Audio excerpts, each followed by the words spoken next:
Masih berkaitan dengan pengelompokan asam amino, selanjutnya adalah asam amino yang mana rantai sampingnya merupakan R-aromatis. Contohnya di sini ada fenilalanin, tirosin, dan triptofan. Perhatikan ada cincin benzenanya di sana. Struktur asam amino yang umum terdapat dalam protein dapat dilihat pada tabel 7.1 halaman 112. Silahkan dapat dibaca di situ. Ada asam amino yang bersifat netral, ada asam amino yang bersifat asam, dan ada pula yang bersifat basa.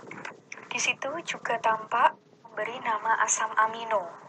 Kita menggunakan 3 huruf sebagai singkatannya ataupun 1 huruf. Sebagai contoh, alanin dituliskan dengan ala. Kalau menggunakan 1 huruf dengan huruf A besar. Asparagin, ASN atau N besar. Cysteine, CYS atau cis disingkat dengan 1 huruf yaitu dengan huruf C dan seterusnya. Cysteine ini merupakan contoh asam amino yang memiliki rantai samping yang mengikat belerang atau sulfur. Pada tabel juga ditunjukkan rumus struktur masing-masing asam amino tersebut serta titik isoelektriknya. Berikutnya mengenai pembentukan suatu peptida. Peptida merupakan polimer asam amino dan asam amino yang menyusun peptida tersebut dinamakan residu. Asam amino penyusun tersebut terikat oleh ikatan amida atau ikatan peptida. Perhatikan contoh, alanin dan serin akan membentuk suatu dipeptida dengan nama alanil serina. Perhatikan ikatan peptida yang terbentuk. Contoh lain, jika serin berikatan dengan alanin akan membentuk suatu dipeptida dengan nama seril alanina. Contoh tersebut menunjukkan bahwa penulisan rumus peptida dimulai dari asam amino N-terminal, yaitu asam amino yang mempunyai gugus NH2 di sebelah kiri. Kemudian asam amino C-terminal, yaitu asam amino yang mempunyai gugus COOH bebas, ditulis di sebelah kanan. Reaksi ini disebut dengan polimerisasi, kondensasi, dan juga melepaskan air. Sebaliknya, ketika terjadi reaksi hidrolisis, maka suatu dipeptida dapat menghasilkan asam-asam amino penyusunnya. Peptida, jika tersusun dari 2 asam amino, maka disebut dipeptida. Suatu peptida jika tersusun dari 3 asam amino, maka disebut dengan tripeptida. Jika tersusun lebih dari 10 asam amino sampai dengan 50 asam amino, maka disebut dengan polipeptida. Sedangkan protein itu tersusun lebih dari 50 asam amino. Oleh karena itu, massa molekul relatif dari protein itu sangat besar, sehingga protein juga disebut dengan makromolekul. Pada ikatan peptida, atom N tidak bersifat basa, sebab pasangan elektron bebasnya terdelokalisasi oleh akibat adanya tumpang tindih dengan gugus karbonil. Tumpang tindih tersebut menyebabkan dimilikinya sifat ikatan rangkap dalam ikatan CN pada amida, dan rotasinya tidak sebebas seperti halnya ikatan tunggal. Jenis ikatan kovalen lain yang terdapat dalam peptida terjadi bila suatu rantai disulfida RSSR terbentuk di antara 2 residu sistem. Ikatan disulfida mudah terbentuk karena oksidasi ringan senyawa-senyawa tiol yang mengikat SH. Contohnya, bila 2 molekul cysteine dioksidasi, maka akan menghasilkan disulfida dengan nama cystina. Lihat halaman 122. Ikatan sulfida juga dapat terjadi di dalam suatu rantai, misalnya pada suatu non-peptida vasopresin terjadi jembatan disulfida. Perhatikan juga bahwa C-terminal ujung vasopresin merupakan amida primer CONH2 dan bukan asam bebas. Pengetahuan ini nantinya akan bermanfaat ketika kita membahas tentang struktur protein. Selanjutnya mengenai penentuan struktur suatu peptida, Itu merupakan pekerjaan yang menarik dan dapat menemukan jawaban untuk pertanyaan 1. Asam-asam amino apa saja yang ada?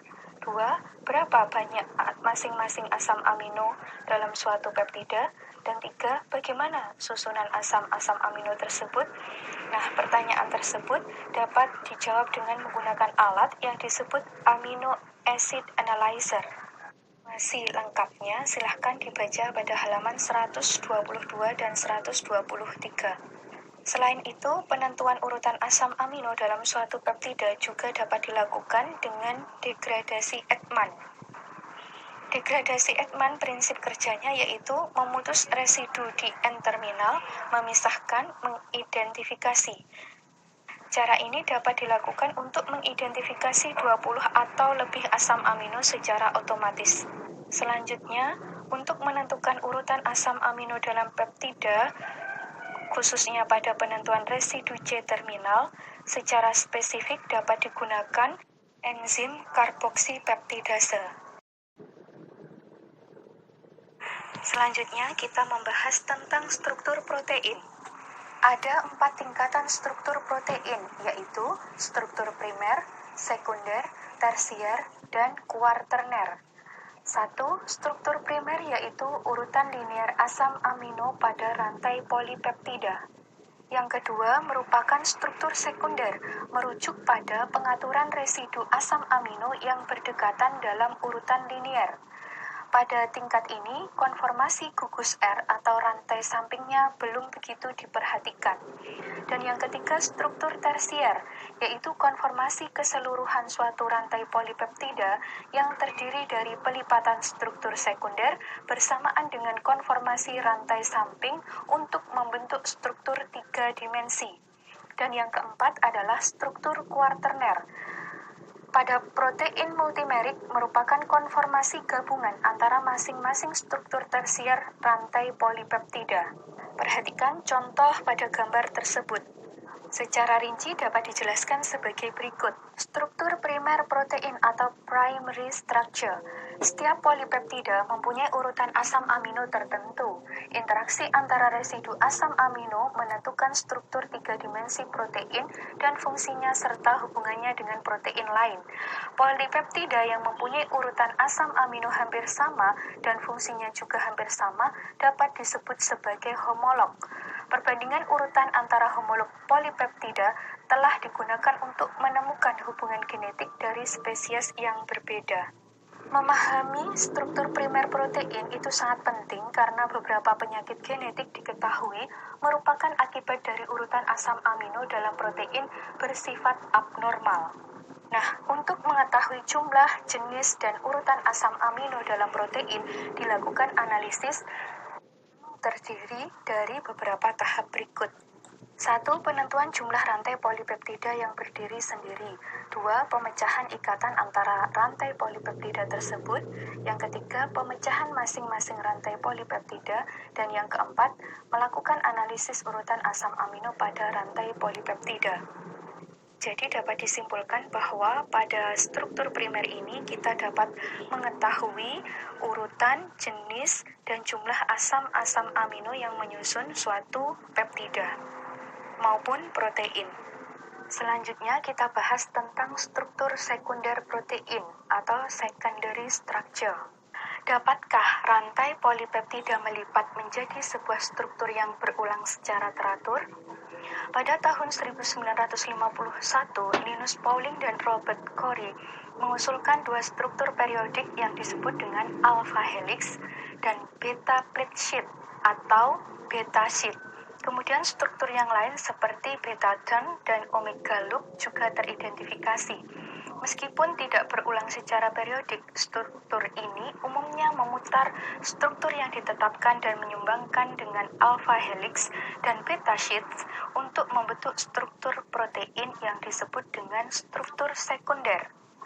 Struktur sekunder protein ditentukan oleh sifat unit peptida dan pembentukan ikatan hidrogen antara atom oksigen karbonil dengan atom hidrogen amida pada tulang punggung peptida. Struktur alpha helix akan terbentuk apabila ikatan hidrogen tersebut terbentuk dalam satu rantai polipeptida. Selanjutnya mengenai struktur tersier protein. Struktur tersier menunjukkan kecenderungan polipeptida membentuk lipatan atau gulungan sehingga membentuk struktur yang lebih kompleks.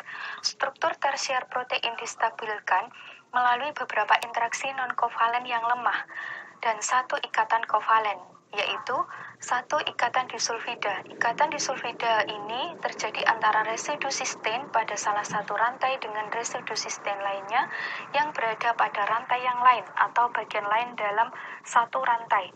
Berikutnya, ikatan hidrogen.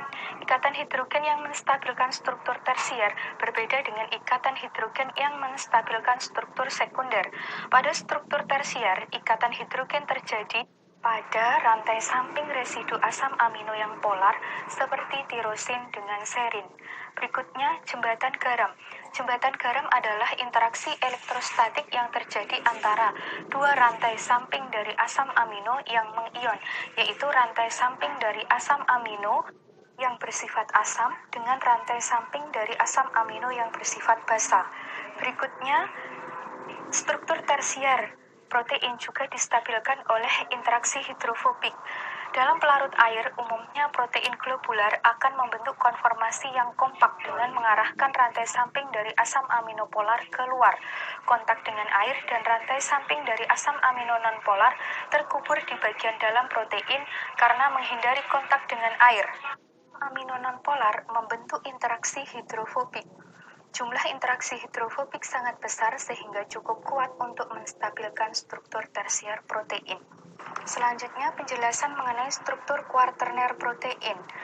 Struktur kuarterner adalah konformasi tiga dimensi suatu protein yang terdiri lebih dari dua rantai polipeptida yang disatukan oleh interaksi non-kovalen berupa interaksi elektrostatik, hidrofobik, dan ikatan hidrogen.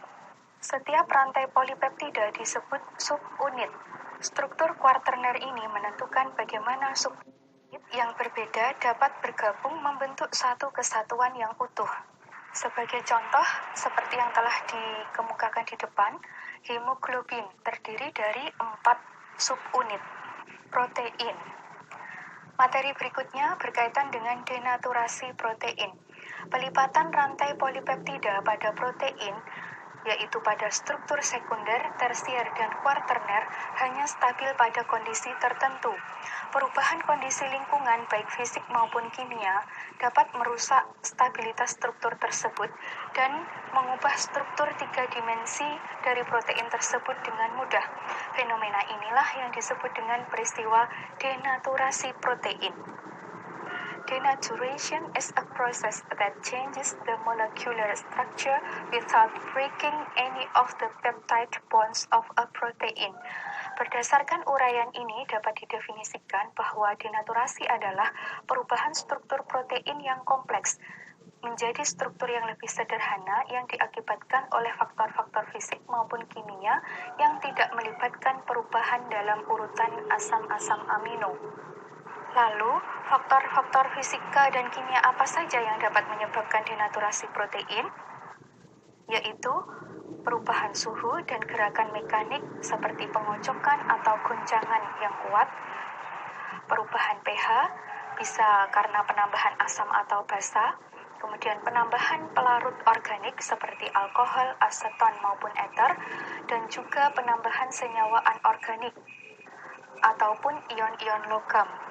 Ada beberapa aksi pendenaturan destruksi dari struktur tiga dimensi protein. Jika pendenaturasinya karena suhu, itu dapat merusak ikatan hidrogen. Penambahan deterjen juga dapat menyebabkan rusaknya interaksi hidrofobik. Penambahan garam dapat menyebabkan kerusakan dari jembatan garam, dan seterusnya.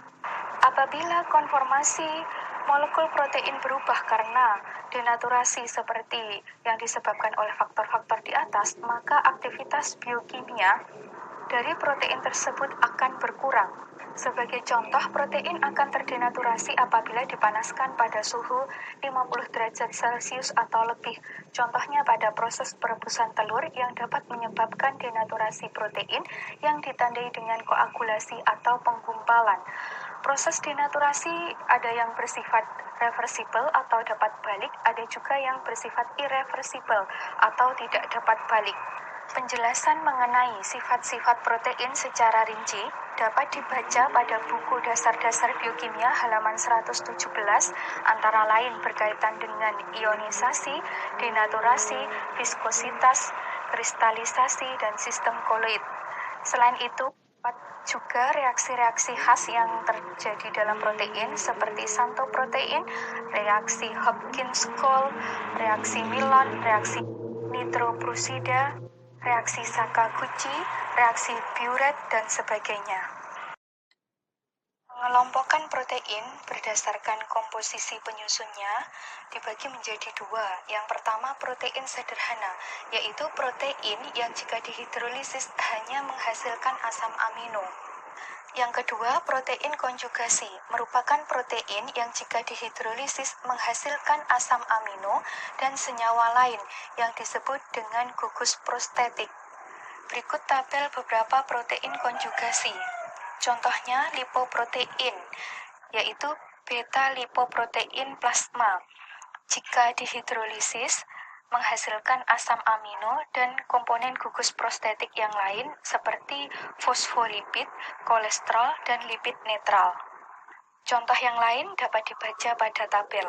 Selanjutnya, bentuk protein dibedakan menjadi dua, yaitu protein serat, yaitu rantai polipeptidanya ditata di sepanjang satu sumbu seperti serat.